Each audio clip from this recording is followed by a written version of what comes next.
ವಾಕ್ಯಾಂಡಕೋಶಂ ಹರಿತೋಪಲಾಭಂ ತರ್ಕಾಭಯೇತಂ ವಿಧಿ ಸರ್ವಪೂರ್ವ ಗೀರ್ವಾಣ ವಿಜ್ಞಾನದಮಾನತೋಸ್ಮಿ ಪ್ರಥಮೋ ಹನುಮಾನ್ ನಾಮ ದ್ವಿತೀಯೋ ಭೀಮಯೇವ ಚ ಪೂರ್ಣ ಪ್ರಜ್ಞಸ್ತೃತೀಯಸ್ತು ಭಗವತ್ ಕಾರ್ಯಸಾಧಕಃ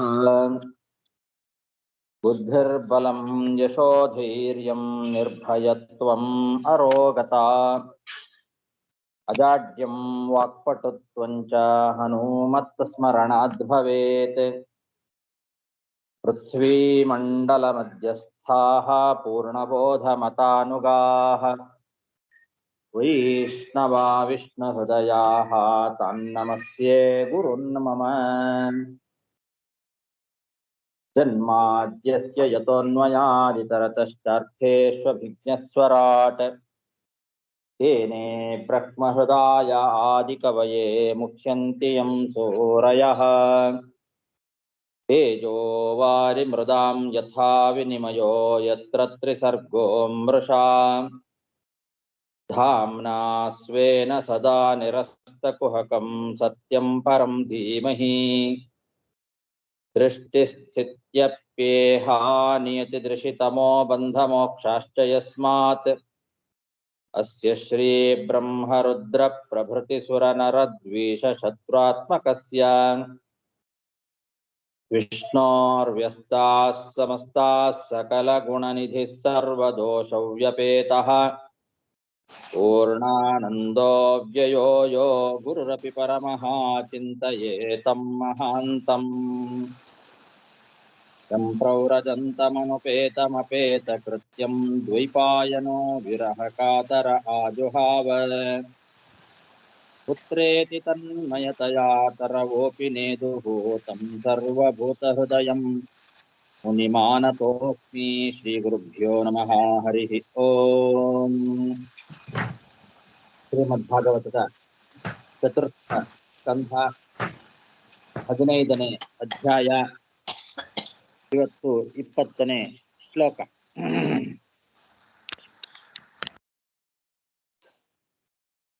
ತಸ್ಮಾತ್ ಪರೋಕ್ಷೇ ಸ್ಮದುಪಾಶ್ರಿತಾನ್ಯಲಂ ಕರಿಷ್ಯಥ ಸ್ತೋತ್ರಮಪೀಡ್ಯವಾಚಃ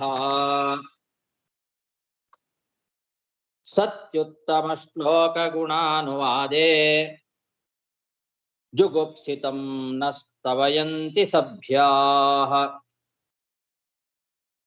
ಪೃಥು ಮಹಾರಾಜನನ್ನ ಸೂತರು, ಮಾಗಧರು, ವಂದಿಗಳೆಲ್ಲ ಸ್ತೋತ್ರ ಮಾಡಿದರು. ಅದಕ್ಕೆ ಪೃಥು ಮಹಾರಾಜ ಹೇಳ್ತಾ ಇದ್ದಾನೆ, ಬೇಡ, ನನ್ನನ್ನ ಈ ರೀತಿಯಾಗಿ ಸುಮ್ಮನೆ ಹೊಗಳಬೇಡ್ರಿ. ನಾನಿನ್ನೂ ಏನೂ ಕೆಲಸ ಮಾಡೇ ಇಲ್ಲ. ನನ್ನ ಪರಾಕ್ರಮ ಮೊದಲಾದ ಗುಣಗಳು ಇನ್ನೂ ಪ್ರಕಟವಾಗಿಯೇ ಇಲ್ಲ. ಅದಕ್ಕೂ ಮೊದಲೇ ನೀವು ನನ್ನನ್ನ ಸ್ತೋತ್ರ ಮಾಡಿದರೆ ಅದು ಹೇಗೆ ಸತ್ಯ ಆಗ್ತದೆ? ನಿಮ್ಮ ಹೊಗಳುವಿಕೆ ಅದು ಸುಳ್ಳಾಗಬಾರ್ದಲ್ವಾ ಅಂತ ನಿನ್ನೆ ದಿವಸ ನಾವು ನೋಡಿದ್ವಿ. ಆದ್ರಿಂದ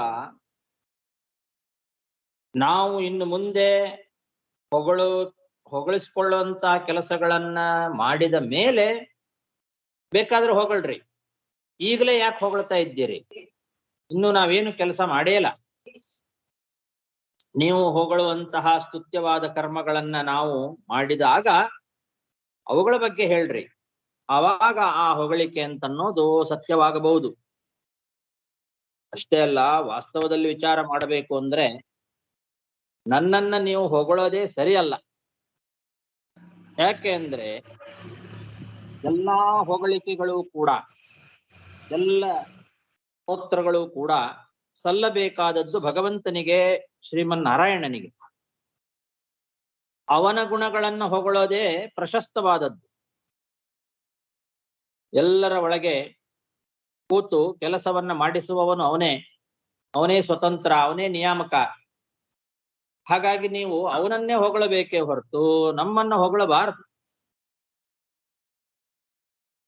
ಯಾರೂ ಕೂಡ ಶಿಷ್ಟರಾದವರು ತಮ್ಮಲ್ಲಿರುವ ಅಲ್ಪವಾದ ತುಚ್ಛವಾದ ಗುಣಗಳನ್ನ ಹೊಗಳಿಸ್ಕೊಳ್ಳೋದಿಲ್ಲ.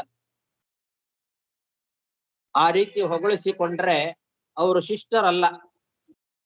ನನ್ನ ಗುಣ ಬಗ್ಗೆ ಹೇಳ್ರಿ, ನನ್ನನ್ನು ಹೊಗಳ್ರಿ ಅಂತ ಹೇಳಿ ಹೊಗಳಿಸ್ಕೊಳ್ತಾರಲ್ಲ, ಅಂಥವ್ರು ಯಾರು ಕೂಡ ಶಿಷ್ಟರಲ್ಲ. ಶಿಷ್ಟರ್ಯಾರು ಹಾಗೆ ಮಾಡೋದಿಲ್ಲ ಅಂತ ಹೇಳ್ತಾ ಇದ್ದಾನೆ ಪೃಥು ಮಹಾರಾಜ. ನನ್ನನ್ನು ನೀವು ಆತರ ಹೊಗಳಬಾರದು. ಎಲ್ಲ ಹೊಗಳುವಿಕೆಗಳಿಗೆಲ್ಲ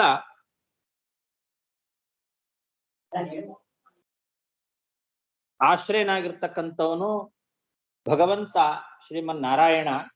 ಹಾಗಾಗಿ ನೀವು ಅವನನ್ನೇ ಹೊಗಳ್ರಿ, ನನ್ನನ್ನ ಹೊಗಳಬೇಡ್ರಿ.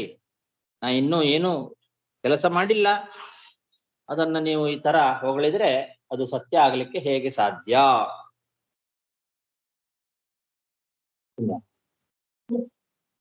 ಯಾರು ಮಾಡ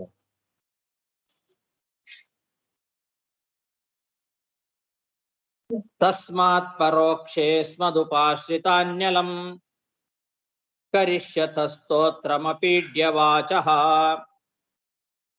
ಸತ್ಯುತ್ತಮ ಶ್ಲೋಕ ಗುಣಾನುವಾದೇ ಜುಗುಪ್ಸಿತಂ ನಸ್ತವಯಂತಿ ಸಭ್ಯಾಃ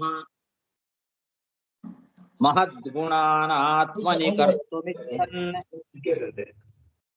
ಕಸ್ತಾವಕೈಸ್ತಾವಯತೆ ಸತೋಪಿ ಸವೈ ಸುತೋ ಪಶ್ಯೈರತಿ ವಿಪ್ರಲಬ್ಧೋ ಜನಾಪಹಾಸಂ ಕುಮತಿರ್ನ ವೇದ.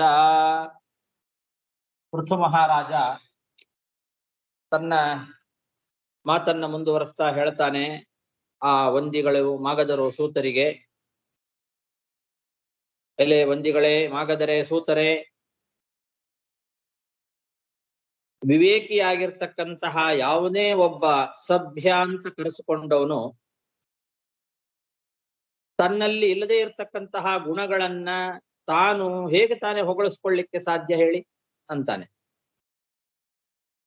ಇನ್ನು ಮುಂದೆ ಮಹಾತ್ಮರಾದಂತಹ ಇಂದ್ರಾದಿ ಲೋಕಪಾಲರ ಗುಣಗಳನ್ನ ರಾಜನಾದಂತಹ ನಾನು ಬೆಳೆಸ್ಕೊಳ್ಬೇಕು ಅಂತ ಅಪೇಕ್ಷೆ ಪಡ್ತಾ ಇದ್ದೇನೆ, ನಿಜ. ಅವರಲ್ಲಿರ್ತಕ್ಕಂತಹ ಗುಣಗಳೇನಿದ್ದಾವೆ, ಲೋಕಪಾಲರಾದಂತಹ ಇಂದ್ರಾದಿ ರಾಜರುಗಳೇನಿದ್ದಾರೆ, ಅವರ ಗುಣಗಳನ್ನ ನಾನು ರಾಜನಾಗಿರೋದ್ರಿಂದ ನನ್ನಲ್ಲಿ ಆ ಗುಣಗಳನ್ನ ನಾನು ಅಳವಡಿಸ್ಕೊಳ್ಬೇಕು, ಲೋಕಪಾಲನೆ ಮಾಡುವ ಆ ಗುಣಗಳನ್ನೆಲ್ಲ ಅಳವಡಿಸ್ಕೊಳ್ಬೇಕು ಅಂತ ಅಪೇಕ್ಷೆ ಪಟ್ಟಿದ್ದೇನೆ. ಅದಕ್ಕೆ ಮೊದಲೇ ನನ್ನಲ್ಲಿ ಇನ್ನೂ ಆ ಗುಣಗಳು ಬಂದಿಲ್ಲ. ಇಲ್ಲದೆ ಇರುವ ಗುಣಗಳನ್ನ ಹೊಗಳಿಸ್ಕೊಳ್ಳಿಕ್ಕೆ ಯಾವ ಸಭ್ಯ ವಿವೇಕಿ ತಾನೇ ಅಪೇಕ್ಷೆ ಪಡ್ತಾನೆ? ಏನೋ ನಾನು ಹೊಗಳಿದ್ರೆ, ನೀವು ನನ್ನನ್ನು ಹೊಗಳಿದ್ರೆ ನನ್ನಿಂದ ನಿಮಗೆ ಸಂಭಾವನೆ ಸಿಗತ್ತೆ ಅಂತ ಆ ಬಹುಮಾನವನ್ನ ಪಡಿಲಿಕ್ಕೆ ತನ್ನಲ್ಲಿ ಇಲ್ಲದೆ ಇರತಕ್ಕಂತಹ ಗುಣಗಳನ್ನ ಹೊಗಳುವ ಸೂತರು, ಮಾಗಧರು, ವಂದಿಗಳೆಲ್ಲ ಏನಿದ್ದಾರೆ, ಅವರಿಂದ ಮೋಸ ಹೋಗ್ತಕ್ಕಂತಹ ಮೂರ್ಖ ಜನ ನನ್ನನ್ನು ಅಪಹಾಸ ಮಾಡೋಲ್ಲೇನು? ಜನರಿಗೇನು ಗೊತ್ತಾಗೋದಿಲ್ವಾ ಯಾರಲ್ಲಿ ಯಾವ ಗುಣಗಳಿದೆ, ಯಾರಲ್ಲಿ ಯಾವ ಗುಣಗಳಿಲ್ಲ ಅಂತ ಅನ್ನೋದು ಜನರಿಗೆ ಗೊತ್ತಾಗೇ ಆಗ್ತದೆ. ಇಲ್ಲ ಸಲ್ಲದ ಗುಣಗಳನ್ನೆಲ್ಲ ಹೇಳಿ ಹೊಗಳ್ತಾ ಇದ್ದಾರೆ ಸಂಭಾವನೆಗೋಸ್ಕರ ಅಂತ ಹೇಳಿ ನನ್ನನ್ನ ನೋಡಿ ಜನ ಅಪಹಾಸ ಮಾಡೋದಿಲ್ಲೇನು? ಆ ರೀತಿ ಅಪಹಾಸ ಮಾಡ್ತಾರೆ ಅಂತ ತಿಳಿದು ಈ ಸೂತರು ಹೊಗಳಿದ್ರೆ ಅದು ಕೇವಲ ಸಂಭಾವನೆಗೋಸ್ಕರ ಹೊಗಳುತ್ತಾರೆ ಅಂತ ಆಗ್ತದೆ. ಅದನ್ನ ತಿಳ್ಕೊಳ್ಳೋದೇ ಇಲ್ಲ ಅವರು. ಜನ ಈ ತರ ನನ್ನನ್ನ ನೆಗ್ಲೆಕ್ಟ್ ಮಾಡ್ತಾರೆ, ಸಂಭಾವನೆಗೋಸ್ಕರ ಇಲ್ಲದೆ ಇರೋ ಗುಣಗಳನ್ನೆಲ್ಲ ಹೊಗಳ್ತಾ ಇದ್ದಾರೆ ನೋಡು ಅಂತ ಅವರು ಮಾತಾಡ್ಕೊಳ್ಳೋದನ್ನ ತಿಳ್ಕೊಳ್ಳೋದೇ ಇಲ್ಲ. ತಿಳ್ಕೊಳ್ಳದೆ ಹೊಗಳ್ತಾ ಇರ್ತಾರೆ, ಇಲ್ಲ ಸಲ್ಲದ ಗುಣಗಳನ್ನೆಲ್ಲ ಹೇಳಿ ಹೊಗಳ್ತಾರೆ. ಮಹದ್ಗುಣಾನಾತ್ಮನಿ ಕರ್ತುಮಿಚ್ಛನ್ ಕಸ್ತಾವಕೈಸ್ತಾವಯತೆ ಸತೋಪಿ ಸವೈ ಸುತೋಷ್ಯೈರತಿ ವಿಪ್ರಲಬ್ಧೋ ಜನಾಪಹಾಸಂ ಕುಮತಿರ್ನ ವೇದ. ಪ್ರಭವೋ ಹ್ಯಾತ್ಮನಸ್ತೋತ್ರಂ ಜುಗುಪ್ಸ್ಯಂತ್ಯಪಿ ವಿಶ್ರುತಾಃ ಕ್ರೀಮಂತಃ ಪರಮೋದಾರಾಃ ಪೌರುಷಂ ವಾ ವಿಗರ್ಹಿತಂ. ಸಜ್ಜನರಾದವರು ಯಾರೂ ಕೂಡ ಈ ರೀತಿ ಇಲ್ಲ ಸಲ್ಲದ ಗುಣಗಳನ್ನ ಹೊಗಳಿಸ್ಕೊಳ್ಳೋದಿಲ್ಲ. ಮತ್ತೆ ಇರುವ ಗುಣಗಳನ್ನು ಕೂಡ ಹೊಗಳುವಾಗ ಅವರಿಗೆ ನಾಚಿಕೆ ಆಗ್ತದೆ, ಹೊಗಳಿಸ್ಕೊಳ್ಳಿಕ್ಕೆ ನಾಚಿಕೆ ಆಗ್ತದೆ ಸಜ್ಜನರಿಗೆ.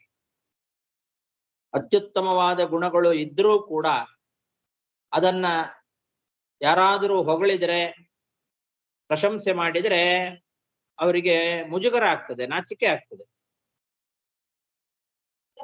ತಾವು ಪ್ರಸಿದ್ಧರಾಗಿದ್ರೂ ಸರಿ, ಅಥವಾ ಇನ್ನು ಮುಂದೆ ಪ್ರಸಿದ್ಧಿಯನ್ನ ಸಂಪಾದನೆ ಮಾಡಲಿಕ್ಕೆ ಹೊರಟಿರತಕ್ಕಂಥವರಾಗಿದ್ರೂ ಸರಿ, ತಮ್ಮನ್ನ ಹೊಗಳಿಸಿಕೊಳ್ಳಲಿಕ್ಕೆ ಜುಗುಪ್ಸೆ ಪಡ್ತಾರೆ ಮಹಾತ್ಮರು.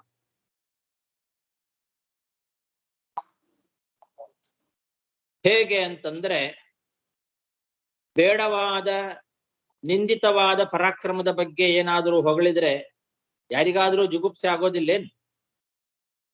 ವಿಗರ್ಹಿತಂ ಪೌರುಷಂ, ವಿಗರ್ಹಿತವಾದ ಪೌರುಷ ಅಂತಂದ್ರೆ ನಿಂದಿತವಾದ, ಬೇಡವಾದ್ದನ್ನ, ಹೇಳಬಾರ್ದನ್ನೆಲ್ಲ ಹೇಳಿದ್ರೆ ಯಾರಿಗಾದ್ರೂ ಜುಗುಪ್ಸೆ ಆಗ್ತದಲ್ಲ, ಅದರಂತೆ ಇರುವ ಗುಣಗಳನ್ನ ಹೇಳಿದಾಗಲೂ ಕೂಡ ಮಹಾತ್ಮರಿಗೆ, ಸಜ್ಜನರಿಗೆ ಜುಗುಪ್ಸೆ ಆಗ್ತದೆ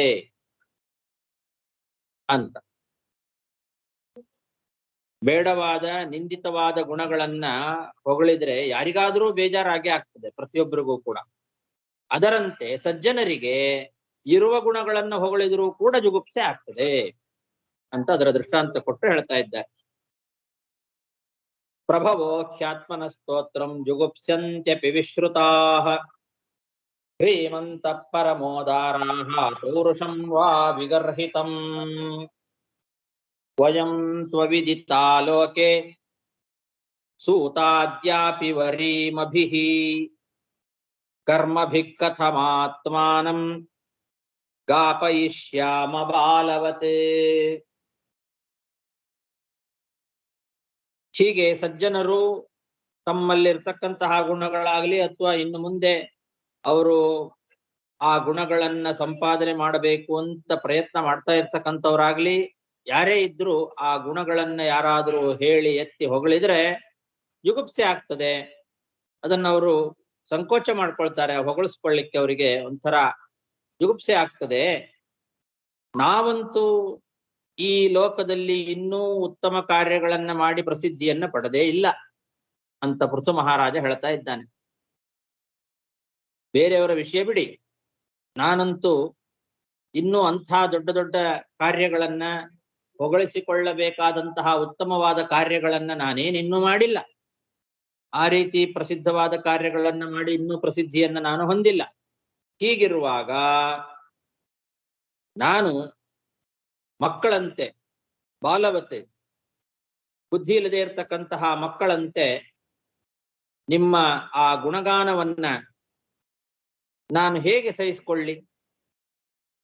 ನನ್ನ ಗುಣಗಾನವನ್ನ ನಾನೇ ಹೇಗೆ ಮಾಡಿಸ್ಕೊಳ್ಳಿ? ಬುದ್ಧಿ ಇಲ್ಲದೆ ಇರೋ ಮಕ್ಕಳಾದ್ರೆ ಅವರಿಗೆ ಗೊತ್ತಾಗೋದಿಲ್ಲ, ಬುದ್ಧಿ ಇಲ್ಲ, ಆದ್ರಿಂದ ಅಂತ ಹೇಳ್ಬೋದು. ನಾನು ಯಾಕೆ ತಿಳಿದು ತಿಳಿದು ನನ್ನಲ್ಲಿ ಇಲ್ಲದೆ ಇರತಕ್ಕಂತಹ ಗುಣಗಳನ್ನ ನಿಮ್ಮ ಬಾಯಿಂದ ಹೊಗಳಿಸ್ಕೊಳ್ಳುವಂತ ಕೆಲಸ ಮಾಡ್ಲಿ? ನನಗೆ ಜುಗುಪ್ಸೆ ಆಗ್ತದೆ. ಬೇಡ, ನೀವ್ಯಾರು ನನ್ನನ್ನು ಹೊಗಳಬೇಡ್ರಿ. ನೀವೇನಾದ್ರೂ ಹೊಗಳೋದಾಗಿದ್ರೆ ಆ ಭಗವಂತನನ್ನ ಹೊಗಳರಿ, ಅವನನ್ನ ಸ್ತೋತ್ರ ಮಾಡ್ರಿ ಅಂತ ಈ ರೀತಿ ಪೃಥು ಮಹಾರಾಜ ಸೂತಮಾಗದ ವಂದಿಗಳಿಗೆಲ್ಲ ಹೇಳ್ತಾ ಇದ್ದಾನೆ. ವಯಂ ತ್ವವಿದಿತಾ ಲೋಕೆ ಸೂತಾದ್ಯಾಪಿ ವರೀಮಭಿಃ ಕರ್ಮಭಿಃ ಕಥಮಾತ್ಮಾನಂ ಗಾಪಯಿಷ್ಯಾಮ ಬಾಲವತ್. ಇತಿ ಶ್ರೀಮದ್ಭಾಗವತೆ ಮಹಾಪುರಾಣೆ ಪಾರಮಹಂಸ್ಯಾಂ ಸಂಹಿತಾಯಾಂ ಅಷ್ಟಾದಶ ಸಾಹಸ್ರ್ಯಾಮಯ್ಯಾಸಿಕ್ಯಾಂ ಚತುರ್ಥಸ್ಕಂದೆ ಪಂಚದಶೋಧ್ಯಾಯಃ. ಶ್ರೀಕೃಷ್ಣಾರ್ಪಣಮಸ್ತು. ಇಲ್ಲಿಗೆ 4ನೇ ಅಧ್ಯಾಯದ 4ನೇ ಚತುರ್ಥ ಸ್ಕಂದದ 15ನೇ ಅಧ್ಯಾಯ ಅಲ್ಲಿಗೆ ಸಮಾಪ್ತಿಯಾಗಿದೆ. ಮುಂದೆ ಚತುರ್ಥ ಸ್ಕಂಧದ 16ನೇ ಅಧ್ಯಾಯ.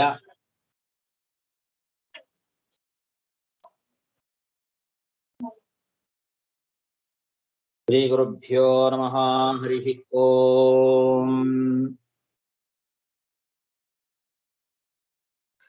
ಮೈತ್ರೇಯ ಉವಾಚ ಇತಿ ಬ್ರುವಾಣಂ ನೃಪತಿಂ ಗಾಯಕಾ ಮುನಿಚೋದಿತಾಃ ತುಷ್ಟುವುಸ್ತುಷ್ಟ ಮನಸಃ ತದ್ವಾಗಮೃತ ಸೇವಯಾ.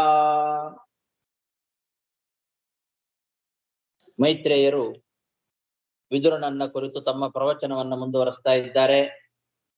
ಮೈತ್ರೇಯರು ಹೇಳಿದ್ರು, ಪೃಥು ಮಹಾರಾಜ ಹೀಗೆ ಆ ಸೂತರು, ಮಾಗಧರು, ವಂದಿಗಳೆಲ್ಲ ಸ್ತೋತ್ರ ಮಾಡುವಾಗ ಅವರನ್ನ ಕುರಿತು ಹೇಳಿದ, ಬೇಡ, ನನ್ನನ್ನು ಸ್ತೋತ್ರ ಮಾಡಬೇಡ್ರಿ, ನಾ ಇನ್ನೂ ಏನು ಅಂತಹ ಉತ್ತಮವಾದ ಕಾರ್ಯಗಳನ್ನ ಮಾಡಿಲ್ಲ, ಈಗಲೇ ನನ್ನನ್ನು ಹೊಗಳಬೇಡ್ರಿ ಅಂತ ಹೀಗೆ ಪೃಥು ಮಹಾರಾಜ ಹೇಳಿದಾಗ ಅವನ ಆ ವಚನಾಮೃತವನ್ನ, ಒಳ್ಳೆ ಅಮೃತದಂತಹ ಮಾತುಗಳು, ಆ ಮಾತುಗಳನ್ನ ಕೇಳಿ ಸೂತರಿಗೆ, ಮಾಗಧರಿಗೆ, ವಂದಿಗಳಿಗೆಲ್ಲ ಬಹಳ ಸಂತೋಷ ಆಗ್ತದಂತೆ.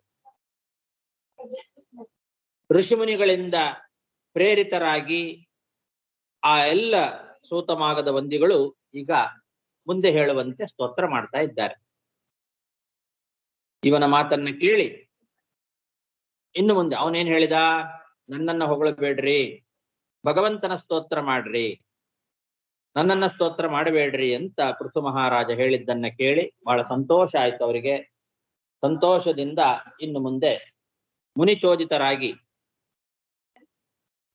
ಭಗವಂತನ ಸ್ತೋತ್ರವನ್ನ ಮಾಡಲಿಕ್ಕೆ ಪ್ರಾರಂಭ ಮಾಡಿದ್ರು ಅಂತ ಅರ್ಥ. ಇತಿ ಬ್ರುವಾಣಂ ನೃಪತಿಂ ಗಾಯಕಾ ಮುನಿಚೋದಿತಾಃ ತುಷ್ಟುವುಸ್ತುಷ್ಟ ಮನಸಃ ತದ್ವಾಗಮೃತ ಸೇವಯಾ.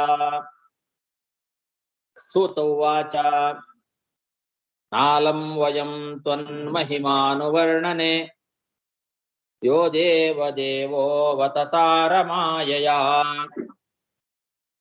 ವೇನಾಂಗಜಾತಸ್ಯ ಚ ಪೌರುಷಾಣಿ ತೇ ವಾಚಸ್ಪತೀನಾಮಪಿ ಬಭ್ರಮುರ್ಧಿಯಃ.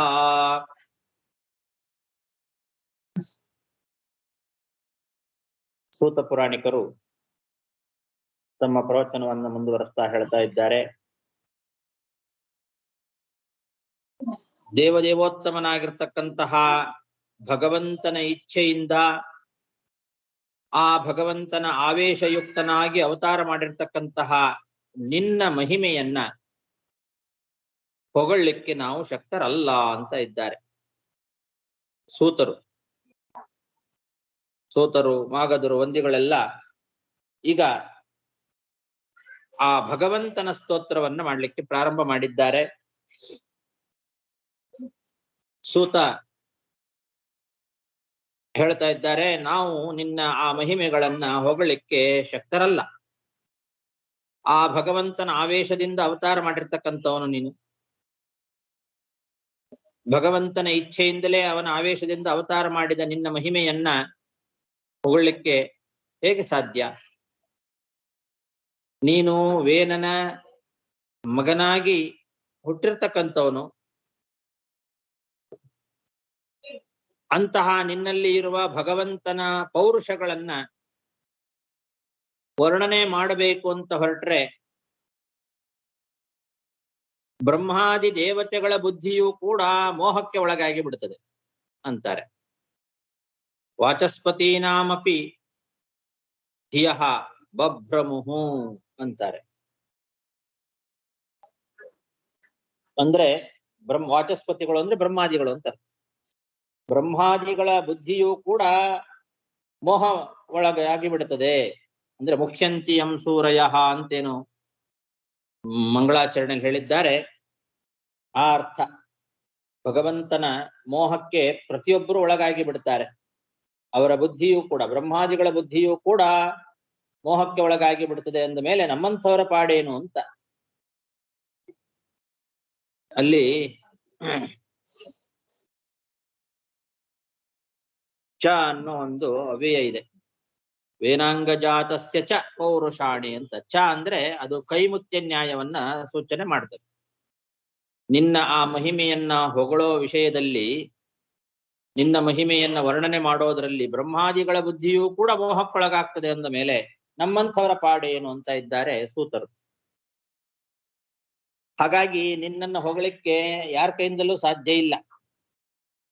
ಅಂತಹ ಉತ್ತಮವಾದ ಗುಣವುಳ್ಳವನಾಗಿದ್ದಿ ಅಂತ.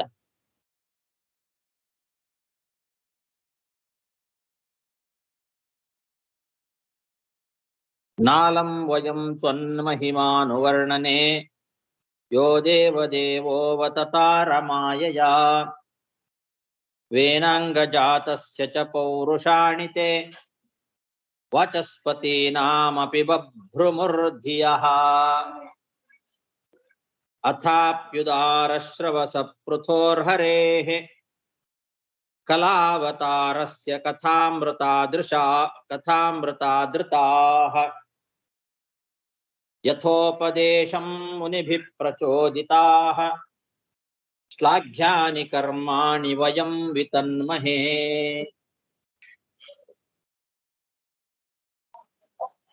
ಬ್ರಹ್ಮಾದಿ ದೇವತೆಗಳು ಕೂಡ ಮೋಹಕ್ಕೊಳಗಾಗ್ತಕ್ಕಂತಹ ಮಹಾ ಮಹಿಮೆ ಉಳ್ಳಂತವನು ನೀನು ಅಂದ್ರೆ ಇಲ್ಲಿ ಭಗವಂತನ ಆವೇಶಾವತಾರ ಆದ್ರಿಂದ ಆ ಭಗವಂತನನ್ನೇ ಹೊಗಳ್ತಾ ಇದ್ದಾರೆ ಅವರು. ನೀನು ಅಂತಂದ್ರೆ ಹಿಂದೆ ಹೇಳಿದಂತೆ ಯೋ ಅವತಾರ ಮಾಯಯ, ಭಗವಂತನ ಆವೇಶಯುಕ್ತನಾಗಿ ಅವತಾರ ಮಾಡಿದ ನಿನ್ನ ಮಹಿಮೆಗಳನ್ನ ಹೊಗಳಿಕ್ಕೆ ಯಾರ ಕೈಯಿಂದ ಸಾಧ್ಯ? ನಮ್ಮ ಕೈಯಿಂದ ಪೂರ್ಣವಾಗಿ ಸಾಧ್ಯ ಇಲ್ಲ. ಬ್ರಹ್ಮಾದಿ ದೇವತೆಗಳೇ ಮೋಹಕ್ಕೊಳಗಾಗ್ತಾರೆ. ಆದರೂ ಉತ್ತಮ ಕೀರ್ತಿಶಾಲಿಯಾದಂತಹ ಆ ಭಗವಂತನ ಆವೇಶಾವತಾರನಾಗಿರ್ತಕ್ಕಂತಹ ನಿನ್ನ ಕಥೆ, ಅದು ಅಮೃತದಂತೆ ಇರ್ತಕ್ಕಂತಹ ಕಥೆ.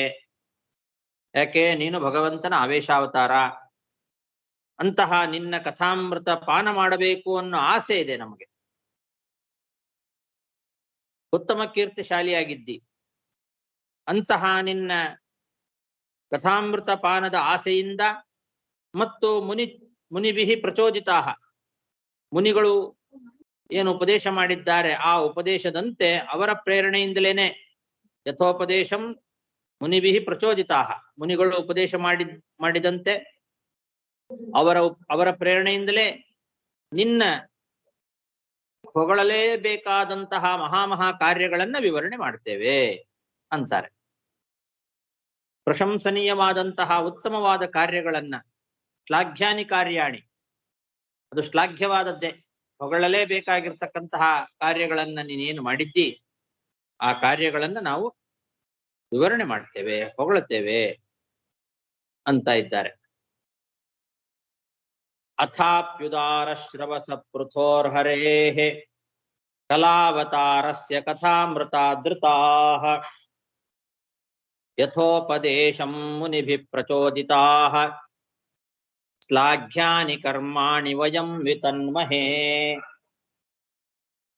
ಏಷ ಧರ್ಮಭೃತಾಂ ಶ್ರೇಷ್ಠೋ ಲೋಕಾನ್ ಧರ್ಮೇನು ವರ್ತಯನ್ ಗೋಪ್ತಾ ಚ ಧರ್ಮ ಸೇತೂನಾಂ ಶಾಸ್ತಾ ತತ್ಪರಿಪಂಥಿನಾಂ.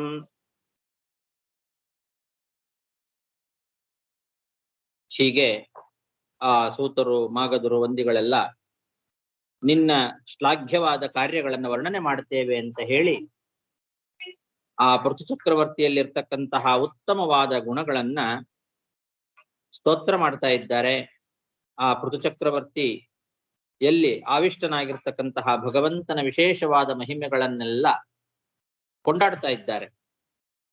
ಏಷಃ ಅಂದ್ರೆ ಈ ಪೃಥು ಚಕ್ರವರ್ತಿ ಧರ್ಮಭೃತಾಂ ಶ್ರೇಷ್ಠ. ಧರ್ಮಭೃತಗಳು ಅಂತ ಯಾರ್ಯಾರಿದ್ದಾರೋ ಅಂದ್ರೆ ಧರ್ಮವನ್ನ ರಕ್ಷಣೆ ಮಾಡ್ತಕ್ಕಂಥವ್ರು, ಧರ್ಮಪಾಲಕರು, ಅಂಥವರಲ್ಲೇ ಶ್ರೇಷ್ಠನಾಗಿರ್ತಕ್ಕಂಥವನು ಈ ಪೃಥು ಚಕ್ರವರ್ತಿ. ಲೋಕಾನ್ ಧರ್ಮೇ ಅನುವರ್ತಯನ್, ಎಲ್ಲ ಜನರನ್ನು ಕೂಡ ಧರ್ಮ ಮಾರ್ಗದಲ್ಲಿ ನಡೆಸ್ತಾನೆ. ಧರ್ಮ ಸೇತೂನಾಂ ಚ ಗೋಪ್ತಾ, ಧರ್ಮದ ಮರ್ಯಾದೆಯನ್ನ ಕಾಪಾಡ್ತಾನೆ. ಯಾರಾದರೂ ಧರ್ಮಕ್ಕೆ ವಿರೋಧವನ್ನ ಮಾಡಿದರೆ ಅಂತಹ ಧರ್ಮ ವಿರೋಧಿಗಳನ್ನ ಶಾಸನ ಮಾಡ್ತಾನೆ. ತತ್ ಪರಿಪಂಥಿನಾಂ ಶಾಸ್ತಾ ಧರ್ಮಭೃತಾಂ ಶ್ರೇಷ್ಠ ಧರ್ಮೇ ಲೋಕಾನ್ ಅನುವರ್ತಯನ್ ಧರ್ಮಸೇತೂನಾಂ ಚ ಗೋಪ್ತ ತತ್ಪರಿಪಂಥಿನಾಂ ಶಾಸ್ತಾ ಅಂತ. ಧರ್ಮ ಪೋಷಕರಲ್ಲಿ ಶ್ರೇಷ್ಠನಾಗಿದ್ದಾನೆ. ಎಲ್ಲ ಜನರನ್ನ ಧರ್ಮದಲ್ಲಿ ನಡೆಯುವಂತೆ, ಧರ್ಮ ಮಾರ್ಗದಲ್ಲಿ ನಡೆಯುವಂತೆ ಮಾಡ್ತಾನೆ. ಧರ್ಮ ಮರ್ಯಾದೆಯನ್ನ ಕಾಪಾಡ್ತಾನೆ. ಧರ್ಮಕ್ಕೆ ವಿರೋಧಿಯಾಗಿ ಯಾರಾದರೂ ನಡೆದುಕೊಂಡ್ರೆ ಅವರನ್ನ ಶಾಸನ ಮಾಡ್ತಾನೆ.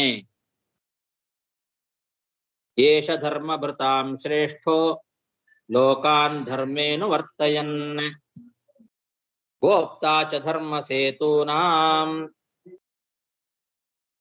ಶಾಸ್ತಾ ತತ್ಪರಿಪಂಥಿನಾಂ ಏಷ ವೈ ಲೋಕಪಾಲಾನಾಂ ಬಿಭರ್ತ್ಯೇಕಸ್ತನೌ ತನೂಃ ಕಾಲೇ ಕಾಲೇ ಯಥಾ ಭಾಗಂ ಲೋಕಯೋರುಭಯೋರ್ಹಿತೇ. ಈ ಪೃಥು ಚಕ್ರವರ್ತಿಯಲ್ಲಿ ಸನ್ನಿಹಿತನಾಗಿರ್ತಕ್ಕಂತಹ ಸ್ವತಂತ್ರನಾದ ಸರ್ವೋತ್ತಮನಾದ ಆ ಭಗವಂತ ಒಬ್ಬನೇ ಎಲ್ಲಾ ಲೋಕಪಾಲಕರ ಶಕ್ತಿಗಳನ್ನು ಕೂಡ ತನ್ನ ಶರೀರದಲ್ಲಿ ಧಾರಣೆ ಮಾಡಿದ್ದಾನೆ. ಎಷ್ಟು ಜನ ಲೋಕಪಾಲ ದೇವತೆಗಳಿದ್ದಾರೆ, ಅವರಿಗೆ ಏನೇನು ಶಕ್ತಿಗಳಿದೆ, ಆ ಎಲ್ಲ ಲೋಕಪಾಲಕರ ಶಕ್ತಿ ಅದೆಲ್ಲವನ್ನೂ ಒಬ್ಬನೇ ತನ್ನ ಶರೀರದಲ್ಲಿ ಧಾರಣೆ ಮಾಡಿದ್ದಾನೆ ಆ ಭಗವಂತ. ಯಜ್ಞ ಯಾಗಗಳು, ಸ್ವರ್ಗಕ್ಕೆ, ಮಳೆ ಬೆಳೆಗಳು ಭೂಲೋಕಕ್ಕೆ, ಹೀಗೆ ಎರಡು ಲೋಕಗಳಿಗೂ ಕೂಡ ಅವುಗಳಿಗೆ ಕಾಲಕಾಲಕ್ಕೆ ಸಲ್ಲಬೇಕಾದ ಭಾಗಗಳು ಕಾಲಕಾಲಕ್ಕೆ ಸಿಗುವಂತೆ ಮಾಡ್ತಾನೆ ಅಂತ. ಯಥಾ ಭಾಗಂ ಕಾಲೇ ಕಾಲೇ ಉಭಯೋಹೋ ಲೋಕಯೋಹೋ ಹಿತೇ. ಎರಡು ಲೋಕಗಳಿಗೂ ಅಂದ್ರೆ ಭೂಲೋಕಕ್ಕೆ ಕಾಲಕಾಲಕ್ಕೆ ಮಳೆ ಬೆಳೆ ಮೊದಲಾದವುಗಳು ಆಗಬೇಕು, ಆ ರೀತಿಯಲ್ಲಿ ನೋಡ್ಕೊಳ್ತಾನೆ. ಸ್ವರ್ಗಲೋಕಕ್ಕೆ ಯಜ್ಞಯಾಗಗಳು ಕಾಲಕಾಲಕ್ಕೆ ಆಗಬೇಕು. ಹೀಗೆ ಎರಡೂ ಲೋಕಗಳಿಗೂ ಕೂಡ ಕಾಲಕಾಲಕ್ಕೆ ಬೇಕಾಗುವ ಎಲ್ಲ ಸಾಮಗ್ರಿಗಳನ್ನ ಒದಗಿಸಿಕೊಡ್ತಾನೆ. ಇದು ಎಲ್ಲ ಲೋಕಪಾಲಕರ ಶಕ್ತಿಯನ್ನ ಹೊಂದಿದಂತಹ ಆ ಭಗವಂತನೊಬ್ಬನಿಂದಲೇ ಸಾಧ್ಯ ಅಂತ ಪೃಥು ಚಕ್ರವರ್ತಿಯಲ್ಲಿ ಆವಿಷ್ಟನಾದ ಭಗವಂತನ ಮಹಿಮೆಗಳನ್ನ ಹೊಗಳ್ತಾ ಇದ್ದಾರೆ. ಏಷ ವೈ ಲೋಕಪಾಲಾನಾಂ ಬಿಭರ್ತ್ಯೇಕಸ್ತನೌ ತನೂಃ ಕಾಲೇ ಕಾಲೇ ಯಥಾ ಭಾಗಂ ಲೋಕಯೋರುಭಯೋರ್ಹಿತಂ.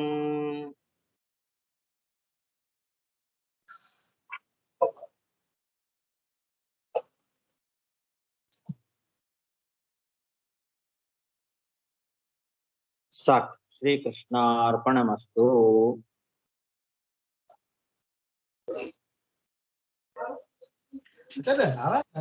ಒಂದೆರಡು ಪ್ರಶ್ನೆ ಆಗ್ತದೆ. ಪ್ರಶ್ನೆ ಇಲ್ಲ, ಈ ಓದ ಅಧ್ಯಾಯದಲ್ಲಿ 21ನೇ ಶ್ಲೋಕ 2ನೇ ಲೈನ್ ಬಂದು ಸಾವೈ ಭವಿಷ್ಯನ್ ನೀತಿ ವಿಪ್ರಲಬ್ಧೋನ್ ಇದೆ. ನೀವು ಭವಿಷ್ಯನ್ ನೀತಿಗೆ ಬೇರೆದೋ ಪದ ಹೇಳಿರಿ. ನೀವು ಭವಿಷ್ಯನ್ ಇತಿ ನೀತಿ ಇದೆ, ಅದಕ್ಕೆ ಬೇರೆ ಪದ ಹೇಳಿರಿ ನೀವು.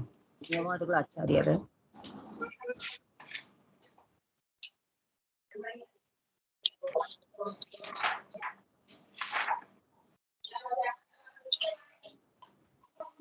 ಸೋವೈ ಕೃತೋಷ್ಯೈರತಿ ವಿಪ್ರಲಬ್ಧೋ ಅಂತ ಇದೆ. ನನ್ನಲ್ಲಿ ಬಂದು ಸಾವೈ ಭವಿಷ್ಯನ್ ನೀತಿ ರೈಟ್. ಭವಿಷ್ಯನ್ ನೀತಿ ಸವೈ ಭವಿಷ್ಯನ್ನಿತಿ ವಿಪ್ರಲಬ್ಧೋ ಅಂತ. ಸವೈ ಭವಿಷ್ಯನ್ನಿತಿ ವಿಪ್ರಲಬ್ಧೋ ಅಂತಿದೆ. ಸವೈ ಕೃತೋಷ್ಯೈರತಿ ವಿಪ್ರಲಬ್ಧೋ ಅಂತ ನಾನು ಹೇಳಿದೆ. ಎರಡು ಒಂದೇ ಆಯ್ತು. ನಮಸ್ಕಾರ.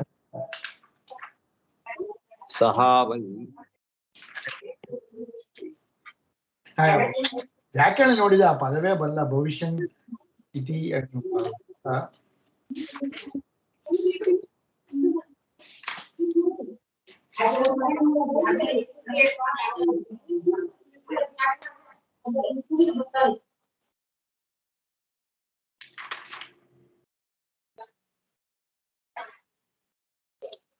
ಭವಿಷ್ಯನ್ ಅನ್ನೋ ಪಾಠಕ್ಕೆ ಯಾರು ಏನು ವ್ಯಾಖ್ಯಾನ ಏನು ಬರೆಯೋದಿಲ್ಲ. ಹಾ ಭವಿಷ್ಯನ್ ಇತಿ ಉಪಲಬ್ಧ, ಮುಂದೆ ಆಗೋನು ಅನ್ನೋ ಅರ್ಥ ಬರ್ತದೆ ಅದಕ್ಕೆ. ಭವಿಷ್ಯನ್ ಇತಿ ವಿಪರ್ಲಬ್ಧ, ಇನ್ನು ಮುಂದೆ ಆಗ್ತಾನಷ್ಟೇ, ಇನ್ನು ಏನು ಆಗಿಲ್ಲ ಇವನು, ಈಗಲೇ ಹೊಗಳ್ತಾ ಇದ್ದಾರೆ ನೋಡು ಅಂತ ಹೇಳಿ ತಮಾಷೆ ಮಾಡ್ತಾರೆ ಜನ ಅಂತ ಅರ್ಥ ಬರ್ತದೆ ಅವಾಗ. ಓಕೆ.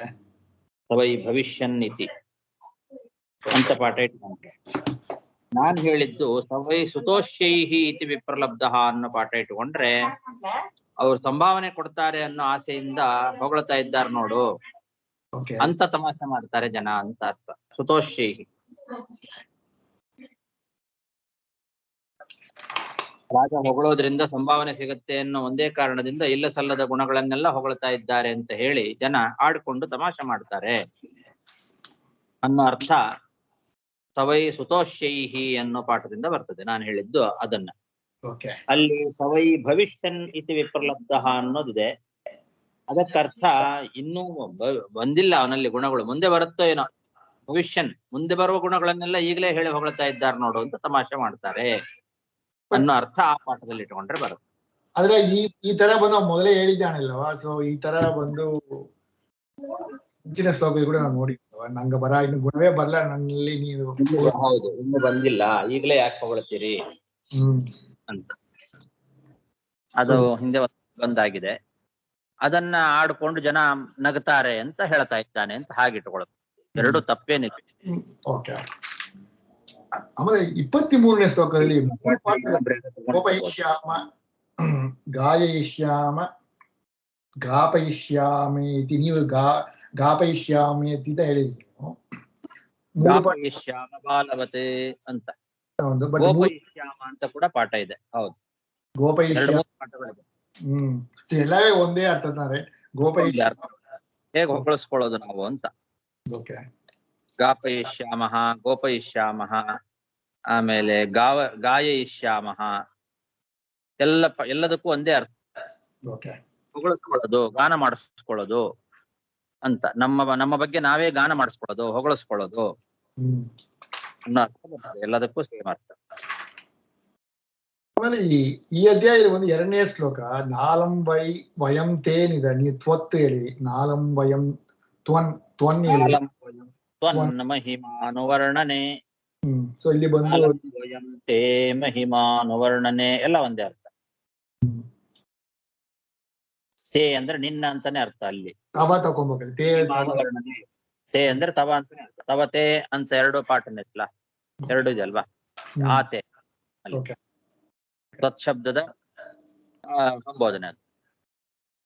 ನಿನ್ನ ತೇ ನಿನ್ನ ಷಷ್ಠಿ ಭಕ್ತಿ. ಈ ಕಾಲೇ ಕಾಲ ಯಥಾಭಾಗಂ ಕೂಡ ನಾವು 3ನೇ ಅಧ್ಯಾಯದಲ್ಲಿ ಕೂಡ ಆ ರಾಜರಾಜೇಶ್ವರಿ ಅವರ ಇದು ಬರಂತ ಇದೇ ಹೇಳ್ತಾರೆ. ಅಲ್ಲಿ ಕಾಲಕಾಲಕ್ಕೆ ಒಂದು ಬೆಳೆ ಮಾಡ್ತಾನ ಹಂಗೆ ಮುಚ್ಚ ರಾಜರೋಡ ಇದು ರೈಟ್, ಇದೇ ಮಾತು ಅಲ್ಲಿ ಬರ್ತಾರೆ.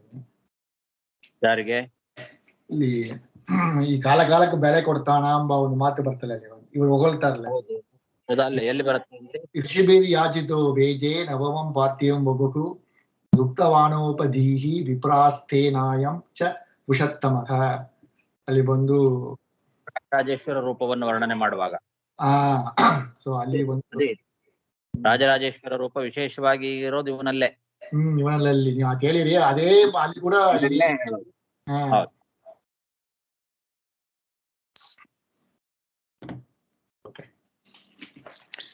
ನಮಸ್ಕಾರ ಆಚಾರ್ಯ. ನನಗೆ ಒಂದು ಪ್ರಶ್ನೆ ಇದೆ ಆಚಾರ್ಯ. ಇಲ್ಲಿ ಯಾವಾಗ ಬಂದು ಪೃಥು ಮಹಾರಾಜಿಗೆ ಬಂದು ಆವೇಶ ಬರುತ್ತೋ ಆವಾಗ ಆ ಗುಣಗಳೆಲ್ಲ ಒಂದು ಸ್ತೋತ್ರ ಮಾಡಿದೆ, ಅದು ಭಗವಂತನ ಅನ್ವಯ ಆಗುತ್ತೆ. ಸೊ ಇಲ್ಲಿ ಬಂದು ನಾವು ಷೋಡಶ ಅಧ್ಯಾಯ ಶುರು ಮಾಡಿದ ಮೇಲೆ ಬಂದು ಇವರೆಲ್ಲ ಅವರು ಸೂತ ಪುರಾಣಿಕೆಲ್ಲ ಹೇಳುವುದೊಂದು ಅದು ಭಗವಂತನೇ ಬಂದು ಅನ್ವಯ ಆಗುತ್ತೆ ಅಲ್ವಾ? ಹಿಂದೆ ಒಂದು ಆ ಆವೇಶ ಆಗಿಲ್ಲ, ಅದಕ್ಕೋಸ್ಕರ ಪೃಥು ಮಹಾರಾಜ್ ಹಾಗೆ ಹೇಳ್ತಾನೋ, ಹೇಗೆ ತಕೋಬೇಕು ಇದು? ಆವೇಶ ಆಗಿಲ್ಲ ಅಂತ ಅರ್ಥ ಅಲ್ಲ, ಅವನಲ್ಲಿ ಯಾವಾಗ್ಲೂ ಭಗವಂತನ ಆವೇಶ ಇದ್ದೇ ಇದೆ. ಅವನು ಅವನ ಅವನ ಅಭಿಪ್ರಾಯ ಆಗಿದೆ, ನೀವು ನನ್ನನ್ನ ಹೊಗಳಬೇಡ್ರಿ, ನನ್ನೊಳಗಿರೋ ಭಗವಂತನನ್ನ ಹೊಗಳ್ರಿ. ಅವನ ಕೈಯಿಂದ ಆಗಿರೋದು ಕೆಲಸ, ಇನ್ನು ಮುಂದೆ ಆಗ್ಬೇಕಾದದ್ದು ಕೂಡ ಅವನ ಕೈಯಿಂದಲೇ, ಅವನೇ ಮಾಡೋದು ಹೊರತು ನಾನಲ್ಲ. ಹಾಗಾಗಿ ನನ್ನನ್ನ ಹೊಗಳಬೇಡ್ರಿ ಅನ್ನೋದೇ ಮುಖ್ಯವಾದ ತಾತ್ಪರ್ಯ. ಅವನಿಗೆ ಆ ಅನುಸಂಧಾನ ಇದೆ, ನಾನು ಅಸ್ವತಂತ್ರ, ನನ್ನೊಳಗೆ ಕೂತು ಭಗವಂತ ಮಾಡಿಸ್ತಾ ಇದ್ದಾನೆ ಅಂತ. ಆ ಜೀವವನ್ನ ನೀವು ಹೊಗಳಬೇಡ್ರಿ, ಆ ಜೀವನ ಅಂತರ್ಯಾಮಿಯಾಗಿ ನಿಯಾಮಕನಾಗಿ ಮಾಡಿಸೋ ಭಗವಂತನ ಬಗ್ಗೆ ಹೊಗಳ್ರಿ ಅಂತ. ಸಜ್ಜನರು ಯಾವಾಗ್ಲೂ ಹಾಗೆ ತಮ್ಮ ಬಗ್ಗೆ ಹೇಳ್ಕೊಳ್ಳೋದನ್ನ ಜುಗುಪ್ಸೆ ಪಡ್ತಾರೆ. ಆ ಭಾವನೆ ಅವನಿಗಿದೆ, ಅದನ್ನ ಹೇಳ್ಕೊಳ್ತಾ ಇದ್ದಾನಷ್ಟೆ. ಆವೇಶ ಯಾವಾಗ್ಲೂ ಇದೆ. Okay okay. ಬಟ್ ಆವೇಶ ಒಂದು ಆವಾಗ ಬರುತ್ತೆ, ಆವಾಗ ಹೋಗಿದೆ ಅಂತ ಕೇಳಿದೆ ಅಲ್ಲ, ಬಲರಾಮ ಕೂಡ ಒಂದು ಎಲ್ರಿಗೂ ಹಾಗಲ್ಲ, ಎಲ್ರಿಗೂ ಅಲ್ಲ. ಅದೇ ಆವೇಶ ಯಾವಾಗ್ಲೂ ಇದ್ದೇ ಇರ್ತದೆ, ಇಲ್ಲ ಅಂತಲ್ಲ. ಪ್ರಕಟ ಆಗತ್ತಲ್ಲ ಒಂದೊಂದ್ಸಲ, ಜಾಸ್ತಿ ಪ್ರಕಟ ಆಗತ್ತೆ. ಆ ಸಮಯದಲ್ಲಿ ಅವ್ರು ಜಾಸ್ತಿ, ಬಲರಾಮನ ವಿಷಯದಲ್ಲಿ ಹಾಗೆ ಅಲ್ಲಿ ಬಂದಿರೋದು. ಯಾವಾಗ್ಲೂ ಭಗವಂತನ ಆವೇಶ ಇದ್ದೇ ಇದೆ ಅವನೊಳಗೆ, ಇಲ್ಲ ಅಂತಲ್ಲ. ಕೆಲವು ಬಾರಿ ಹೆಚ್ಚು ಪ್ರಕಟ ಆಗ್ತದೆ, ನೆನೆಸ್ಕೊಂಡ್ರೆ ಜಾಸ್ತಿ ಪ್ರಕಟ. ಓಕೆ ಓಕೆ ಓಕೆ ಓಕೆ ಆಚಾರ್ಯ. ಈ ಪೃಥು ಮಹಾರಾಜರ ಕಥೆ ಬಂದು ಮಹಾಭಾರತದಲ್ಲಿ ಎಲ್ಲಿ ಬರ್ತದೆ, ಯಾವ ಪರ್ವದಲ್ಲಿ ಬರ್ತದೆ? ಮಹಾಭಾರತದಲ್ಲಿ ಇಲ್ಲ, ನೆನಪಿಲ್ಲ. ಓಕೆ, ಆದ್ರೆ ಒಂದು ಕಥೆ ವಿಸ್ತಾರವಾಗಿ ಬರೋದಿಲ್ಲೇ, ಇಲ್ಲೇ ಅಂತ ಬರ್ತದೆ. ಓಕೆ, ಭಾಗವತಲ್ಲೇ ಹೆಚ್ಚು ವಿಸ್ತಾರವಾಗಿ ಬಂದಿದೆ. ಮಹಾಭಾರತಲ್ಲೂ ಕೂಡ ಬಂದಿರಬಹುದು, ಎಲ್ಲಿ ಬಂದಿದೆ ಅಂತ ನನಗೆ ಅಷ್ಟು ಜ್ಞಾಪಕ ಇಲ್ಲ. ಆಯ್ತಾಯ್ತು. ನಮಃ. ಹರೇ ಶ್ರೀನಿವಾಸ. ನಮಸ್ಕಾರ ಗುರುಗಳೇ. ನಮಸ್ಕಾರ. ನಮಸ್ಕಾರ ಆಚಾರ್ಯ. ಹರೇ ನಮಃ.